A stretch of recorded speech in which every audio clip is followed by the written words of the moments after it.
비싸지 않아도 강력한 몰입감을 주는 취미 5선. 은퇴 이후 다시 나를 살아내는 법. 한때는 그랬어요. 매일 아침 출근해서 회의하고 일하고 누군가의 결정에 맞춰 움직이다 보면 하루가 훅 가버렸죠. 바쁘다는 이유로 나를 돌볼 틈도 없었고 퇴근 후엔 그냥 누워 TV만 보다가 잠드는 게 일상이었으니까요. 그러다 문득 은퇴하고 나니까 시간이 너무 많아졌어요. 그런데 아이러니하게도 그 자유가 반갑지 않았어요. 뭔가 계속 허전하고 하루가 길고 내가 더는 쓸모 있는 사람이 아닌 것 같은 느낌 은근히 사람을 갉아먹더라고요. 그런데요, 그렇게 허무하고 울적하던 시기에 저를 붙잡아준 건 어마어마한 여행도 고급 취미도 아니었어요. 오히려 작고 사소한 몰입이었죠. 말 그대로 돈은 많이 들지 않는데 이상할 정도로 집중하게 되는 어떤 것들. 이 글은 바로 그런 이야기예요. 은퇴 후 외로움, 무료함, 그리고 허탈함을 겪는 분들이라면 누구나 공감할 수 있을 이야기. 그리고 그 감정들을 지혜롭게 넘긴 5가지의 저렴하지만 몰입도 높은 취미들을 소개해 보려 합니다. 실제 사람들의 경험담도 곁들여서요. 1. 오래된 것과 대화하는 시간. 중고 가구 리폼.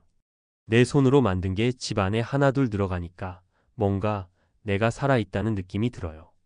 이건 67세의 김창호 씨가 한 말이에요. 그는 은퇴 후 한동안 TV만 보다 우울증 진단을 받을 뻔했지만 우연히 버려진 책상을 주워다 리폼하면서 삶이 달라졌다고 해요. 페인트 붓 하나, 사포 하나 들고 나무 표면을 다듬다 보면 몇 시간이 훌쩍 지나간다고 합니다. 재료비는 사실 얼마 안 들어요. 버려진 가구는 길거리에도 많고 중고 앱을 보면 무료로 주는 것도 많거든요. 페인트나 바니쉬는 10,000원도 안 하는 경우가 많고요. 근데 그 몰입감은요? 웬만한 명상보다 낫습니다. 머릿속 잡생각이 싹 사라지니까요. 그리고 리폼한 가구는 또 자랑도 할 수 있고 실제로 집안 분위기도 확 바뀌죠. 2. 손끝으로 시간을 짓는 취미. 손뜨개 앤드 바느질. 많은 사람들이 손뜨개를 할머니 취미로 생각하지만 막상 시작하면 깜짝 놀랄 만큼 중독성이 있어요. 특히 리듬감 있는 손놀림으로 실을 감고 바늘을 움직이다 보면 그 자체가 힐링이 됩니다. 70세 이윤자 할머니는 하루에 꼭 1시간은 손뜨개를 한다고 해요. 아기 손싸개, 모자, 장갑, 가방 주변 사람들에게 선물도 하고 가끔 동네 작은 플리마켓에 내다 팔기도 해요. 쓸모 있는 걸 내가 직접 만든다는 게 그렇게 뿌듯하더라고요. 외로움도 덜 느껴지고요. 실 한 뭉치가 3,000원에서 10,000원 정도면 충분하고 유튜브에서 따라할 수 있는 무료 강좌도 아주 많아요. 바느질도 마찬가지예요. 허름한 천 조각 하나로 파우치나 앞치마를 만드는 일 생각보다 재미있습니다. 3. 걷기와 발견의 즐거움. 동네 기록 사진. 사진이라고 하면 비싼 카메라부터 떠올리지만 요즘은 스마트폰으로도 충분해요. 중요한 건 무엇을 찍느냐거든요. 65세 정영수 씨는 매일 오전 7시에 동네를 돌며 사진을 찍어요. 특별한 곳이 아니라 그냥 지나치는 골목, 낙엽진 길, 오래된 간판, 그리고 동네 고양이 같은 소소한 피사체들. 그냥 걷는 것보다 훨씬 집중돼요. 프레임 속에 담고 싶은 걸 찾는 그 시간, 내 머릿속도 같이 정리되거든요. 그리고 나서 그는 집에 와서 그날 찍은 사진 중 12장을 골라 SNS에 오늘의 발견이라는 이름으로 올려요. 팔로워도 조금씩 생기고 댓글로 대화도 이어지고 작은 기록이 큰 연결이 되더라고요. 필요한 건 스마트폰 하나, 그리고 매일 조금의 걸음뿐. 하지만 그 안에서 삶은 충분히 새롭고 풍요로워질 수 있어요. 4. 글쓰기 사는 이야기를 쓰는 힘. 내 얘기 누가 읽는다고 써? 하실 수도 있어요. 근데 막상 써보면 생각보다 재밌습니다. 글쓰기는 나를 돌아보게 해주고 말하지 못했던 감정들을 꺼내주는 아주 좋은 통로예요. 72세의 박미자 씨는 매일 자기 일기장에 글을 씁니다. 처음엔 손글씨로, 요즘은 스마트폰 메모장에, 나중에는 동네 도서관에서 진행하는 어르신 자서전 쓰기 프로그램에도 참여했대요. 살면서 겪은 일들을 적다 보니까 내가 참 열심히 살아왔다는 생각이 들더라고요. 자식한테도 해줄 말이 많아졌고요. 글쓰기는 아무것도 없어도 시작할 수 있는 취미예요. 펜과 종이만 있으면 됩니다. 단 하루 10분이라도 오늘 느낀 것 한 줄 쓰는 것부터 시작해 보세요. 언젠가 그 글들이 모이면 당신만의 책이 될지도 모릅니다. 5. 식물과 대화하는 시간. 베란다, 텃밭 가꾸기. 흙을 만지고 씨앗을 심고 물을 주고 잎이 나는 걸 지켜보는 일. 별거 아닌 것 같은데요. 이게 사람을 살려요. 특히 하루의 리듬이 무너진 분들에게는 더더욱요. 은퇴 후 우울감을 느끼던 68세 김정호 씨는 어느 날 마트에서 화분 2개를 샀다고 해요. 상추와 바질. 그게 시작이었죠. 지금은 베란다 한쪽이 미니 텃밭처럼 변했어요. 아침에 일어나면 제일 먼저 식물부터 봐요. 잘 자라고 있는지, 물은 잘 머금었는지. 아이 키우는 기분이에요. 식물은 말이 없지만 분명히 교감이 있어요. 그리고 자라는 걸 보면 기분도 함께 좋아지죠. 작은 화분 하나면 충분히 시작할 수 있어요. 창가 하나면 되고요. 몰입의 힘은 당신을 다시 살게 합니다. 우리는 은퇴 이후에야 비로소 시간을 되찾습니다. 그런데 그 시간이 처음엔 낯설어요. 그리고 잘못 쓰면 허무와 외로움이 들어오기도 하죠. 하지만 몰입은 그 시간을 다시 건강하게 만들어요.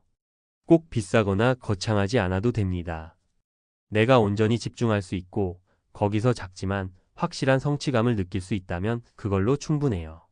누구에게 보이기 위한 게 아니라 나 스스로가 즐기기 위한 것.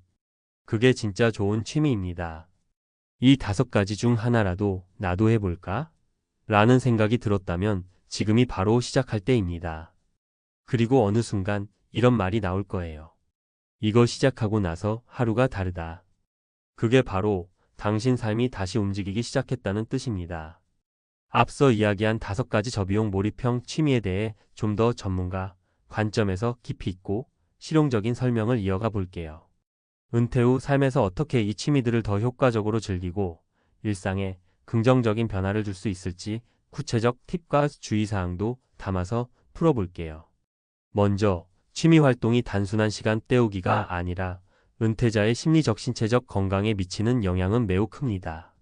연구에 따르면 정기적인 취미 활동은 우울증 증상을 완화하고 인지기능 저하를 늦추며 신체 활동량 증가로 인해 전반적인 건강 수치를 개선하는 데도 도움을 줍니다. 예를 들어 미국 심리학회가 발표한 자료에 따르면 65세 이상 노인의 75%가 취미 활동을 통해 삶의 만족도가 높아졌다고 답했어요. 특히 몰입도 높은 취미일수록 자기 효능감과 긍정적 정서가 크게 증가하는 것으로 나타났습니다. 1. 중고 가구 리폼 똑똑하게 시작하기. 가구 리폼은 생각보다 위험 요소가 있습니다. 오래된 가구는 나사, 부품이 부식됐거나 목재에 벌레가 생길 수도 있거든요. 시작 전에 반드시 상태를 꼼꼼히 점검하고 보호 장갑과 마스크는 필수입니다. 페인트는 친환경, 무독성 제품을 선택하면 좋아요. 비용은 중고 가구를 무료로 얻는 게 가장 효율적인데 인터넷 커뮤니티나 동네 벼룩시장, 쓰레기 분리장에 가끔 괜찮은 가구가 나와요. 사포, 붓, 페인트를 포함해 초반 비용은 35만 원 내외면 충분합니다. 몰입 팁으로는 작업 공간을 따로 마련해 두고 하루에 1~2시간씩 정기적으로 시간을 투자하는 걸 추천해요. 성취감이 잘 느껴지려면 완성 목표를 작게 잡고 단계별로 나눠 진행하는 게 좋습니다. 2. 손뜨개 앤드 바느질 지속 가능한 즐거움. 이 취미는 손가락 관절에 무리가 가지 않도록 주의해야 해요. 특히 손목 터널 증후군 같은 증상을 방지하려면 자주 스트레칭을 해주고 작업 시간은 30분을 넘기지 않는 게 안전합니다. 재료비는 실 한 타래가 3~5원 정도고 초보용 바늘 세트도 만원 내외로 구매 가능해요. 처음에는 간단한 목도리, 코스터컵 받침부터 시작하면 부담이 적습니다. 무료 강좌는 유튜브에 많이 있고 지역 커뮤니티 센터나 도서관에서 어르신 취미 교실을 열기도 하니 참여해보면 실력도 늘고 사람도 만날 수 있어 일석이조입니다. 3. 동네 기록 사진 관찰력과 기록의 만남. 사진 찍기는 몰입뿐 아니라 인지 능력, 관찰력을 향상시키는 데도 좋아요. 스마트폰 카메라 활용법을 익히는 데는 하루 30분씩 일주일이면 충분합니다. 자동 모드로 찍다가 점차 조리개, ISO, 셔터 속도 같은 수동 기능에 도전해보세요. 사진을 찍을 때는 테마를 정하는 게 좋아요. 예를 들어 하루 한 장 나무, 거리의 오래된 간판, 동네 사람들의 웃음 같은 주제를 정하면 사진 속 이야기도 풍부해지고 몰입감도 더 높아집니다. SNS에 올릴 때는 개인정보 보호에 유의하고 다른 사람 얼굴을 찍을 땐 허락을 받는 게 기본 에티켓이에요. 4. 글쓰기 꾸준함이 생명. 글쓰기는 심리적 치유 효과가 매우 큽니다. 매일 10분, 자기 감정을 적는 감정일기는 스트레스 완화에 탁월하죠. 쓰기 장소를 정해놓고 스마트폰 메모장이나 노트북을 활용하면 편리합니다. 때론 글쓰기 모임에 참여해 피드백을 받는 것도 좋은 자극이 돼요. 실제 사례로 서울에 사는 70대 김선자 씨는 매주 글쓰기 모임에서 자신만의 인생 이야기를 나누면서 삶에 대한 만족도가 크게 올라갔다고 해요. 주의할 점은 글쓰기가 부담이 되지 않도록 완벽한 문장을 목표로 하지 않는 거예요. 솔직한 감정과 경험을 적는 데 초점을 맞추면 꾸준히 할 수 있습니다. 5. 베란다 텃밭 자연과의 교감. 식물 가꾸기는 심리 안정과 더불어 가벼운 신체 활동이 되는 점이 강점이에요. 화분을 옮기고 흙을 만지고 물 주는 동작 자체가 전신 운동의 일부로도 작용합니다. 초보자는 허브 바질, 민트, 상추, 방울토마토 같이 관리가 쉬운 작물부터 시작하는 게 좋아요. 화분 하나당 35,000원이면 충분하고 씨앗은 1,000원 내외로 구할 수 있습니다. 식물 가꾸기는 매일 보는 루틴을 만드는 게 중요해요. 매일 같은 시간에 물 주기, 잎 상태 점검하기 등 작은 습관을 들이면 자연스럽게 규칙적인 생활로 이어집니다. 다만 겨울철에는 실내 온도를 신경 써야 하고 곰팡이나 해충 피해가 없도록 주기적인 관찰과 청소가 필요합니다. 마무리하며 이 5가지 취미 모두 큰돈 들이지 않고도 시작할 수 있고 꾸준히 할수록 은퇴 후 삶의 질을 확실히 높여줍니다. 무엇보다 몰입이 핵심인데 몰입할 때 뇌에서 도파민이 분비돼 기분이 좋아지고 그로 인해 우울감이나 외로움이 줄어드는 거죠. 또한 이런 취미들은 작은 성취 경험을 반복하게 해 자기 효능감과 자존감을 높여줍니다. 이는 은퇴 후 무기력이나 공허감에 빠지기 쉬운 분들에게 꼭 필요한 요소예요. 취미를 고를 때는 자신이 진짜 즐길 수 있을 것 같은 활동을 선택하고 부담 갖지 말고 천천히 시작하는 게 중요합니다. 그리고 무엇보다 취미를 통해 자기 자신과 친해지는 시간을 만들어 보세요. 은퇴 후에 나를 다시 만나는 가장 좋은 방법이니까요.